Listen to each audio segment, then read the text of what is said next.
You've got grit. Debra Allen of Reidsville, North Carolina. You've got grit. Grit is sticking with your future day in, day out, and not just for the week, not just for the month, but for years, by Angela Lee Duckworth. You've got grit. Debra Allen of Reidsville, North Carolina.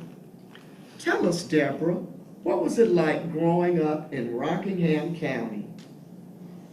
Well, as a child, I remember I had 6 brothers and sisters, so out in the yard playing, enjoying the very hot summers, the cool fall weather, and even playing in the snow in wintertime.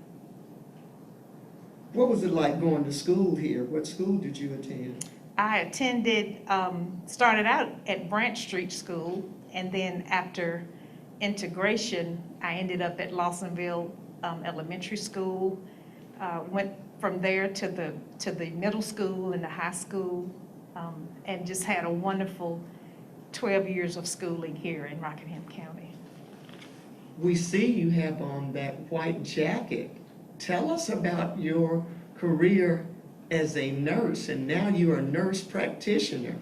Yes, well, I knew by the time I was in the 7th grade, we had a career day, and they brought in, I don't remember if they actually brought people in, but I remember seeing pictures of these women dressed in white, and I found out then that was the role of a nurse, and I knew from the 7th grade that I wanted to be a nurse, and so that's what I am today. Not only am I a nurse, I'm a nurse practitioner, which is a registered nurse who has advanced training, and I'm able to diagnose and treat patients of all ages. So it took a lot of discipline to continue on and take all those extra courses and get the training.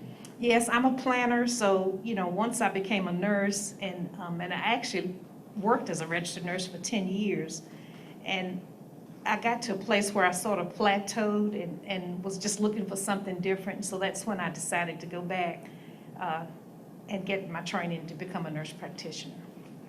Why is it enjoyable being a nurse? For me, it has a lot to do, I think, with my personality. The fact that number one, I like interacting with people. I like to talk to them and look at them in their face when I'm talking to them. And I love the aspect of just the compassion and the caring that you can do when you take care of patients. And I also like the fact that they're able to talk back with me and let me know what their needs are. And just being able to meet those needs have been very rewarding for me. This whole idea sometimes when you think about going to see your doctor about whether or not they're really listening to you or whether or not the nurses really understand what you're saying, how do you establish a line of communication with your patients? Again, it has a lot to do with making sure that you're looking at the person and that you're not necessarily looking down at a gadget or if you're looking down writing. Those kind of things, to me, display really a lack of communication, and sometimes for certain patients, it's a lack of caring. So when I'm talking to my patients, I look at them, and when we finish our conversation, I will often ask them, are there any other questions that you have? So for me, communication is of the utmost importance when you're dealing with the clients and the patients that you see. Family. Well, I would say that's probably top priority in my life. I've been married 42 years. I have a son and a daughter. My daughter's a nurse, my son's a teacher, and then I have these 2 grandchildren, 2 little girls, Joy and Faith, and they're what keep me going on a daily basis. Being able to be there to meet their needs, to help them with homework, and sometimes I have to go and pick them up from school. So all of that is what makes me who I am. You're very involved with your church. Yes, ma'am. Tell us about that. I am a licensed minister, and so in my church, I'm there to assist our pastor, and I also love to teach. So I teach women's Sunday school class. I sort of assist in the other ministers there if they have concerns and if they have problems. I'm there to sort of oversee the things that they are involved in also. Right now, we're going through a lot of challenges as far as helping people to deal with COVID-19. From your professional standpoint, what more can we do to help citizens and to help people better understand that COVID-19 is very serious? I think it's important for us to continue to talk about the things that that our governor and that the doctors and the leaders that are in charge have told us that we need to do. So it's a matter of just reemphasizing what's already been set forth and making sure that we are tactful when we're telling people, what they need, what they need to do in order to not only slow down the numbers that continue to rise, but also to eradicate this thing. We have to do what they advise us to do. You worked in public health here in Rockingham County for some years, right? Yes, ma'am. And what did you really enjoy about that? Again, going back to my training, I knew when I was a nursing student at UNC Greensboro, which is where I went to school, I knew when I did my public health rotation that public health was where I wanted to be. I did go to the hospital and work there for almost 5 years before I came here to the county, but I've been here since 1984, so I'm feeling like a fixture here. I was here before when the offices were in 3 different buildings, and so it was a lot of fun traveling around to Eden and traveling to Madison to do some of my duties that I had to do. But then when we merged, I felt like it was better, not only for the workers here, but also for the citizens of this county, to have just one place, one central place where they could come and receive all of the services that we have available here.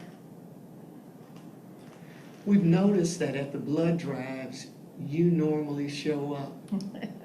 Tell us about that. Yeah, well, giving back is very important to me, and when it comes to nursing and any kind of medical situation, if I'm able to give back, I will do just that. And so that's why I've given blood for the many years that I've been here. What would you like to say to young people in Rockingham County to motivate them to do their very best? To the young people, I would say that it's important to stay focused, to plan, to listen to the people that have authority over them, not just the parents, but the teachers and even the leaders in their church. It's important to listen to adults who have their best interests at heart, and to make sure that they listen intently and use those things that are given to them to help plan their lives. We also heard that you have a gift for singing. I do love to sing. I don't know how much of a gift it is, but I do like to make a joyful noise, and so I do that at my church with the praise and worship team and with the choirs. So something else that I like to do. Why do you love Rockingham County? Well, I love Rockingham County because it's the only place that I've been where I've always wanted to return. They used to tease me, my graduating class would tease me sometimes that I was the only person that did not leave Rockingham County when I graduated from high school. And of course, that's not true, but that's what they think. But I do love this county. I love the weather, I love the people. I've had a lot of beautiful experiences here, and there's no place like Rockingham County. Debra Allen of Reidsville, North Carolina. You've got grit. We bet you know a Rockingham County citizen you describe by saying, "You've got grit." email us a paragraph describing a Rockingham County citizen you think Spectrum 1304 should interview for You've Got Grit. Simply email your paragraph to mscott@co.rockingham.nc.us. Thanks a lot for checking out You've Got Grit. You've Got Grit.